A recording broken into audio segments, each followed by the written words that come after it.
samamoodi nagu me peame oma tervise eest kandma hoolt, samamoodi on oluline, et me kannaks ka siis nende musklite eest hoolt.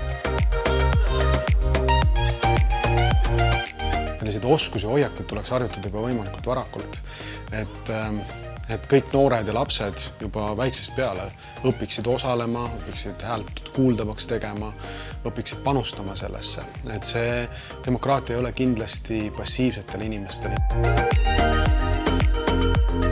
Mulle meeldis väga, et me saime ennast väljendada ja oma julgust proovile panna ja ka oma arvamust avaldada. See oli minu arvates huvitav.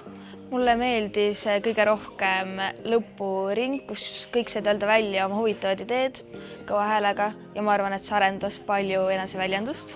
Ja ma arvan, et paljudel noortel on see probleem, et neil on oma arvamus, aga nad ei oska või ei julge seda piisavalt välja öelda. Ma arvan, et ilmselgelt ei osaleta piisavalt. Ka meil tuli täna välja, et paljud noored ei käinud hääletamas ja seda võiks parandada kohe minnes järgmine aasta.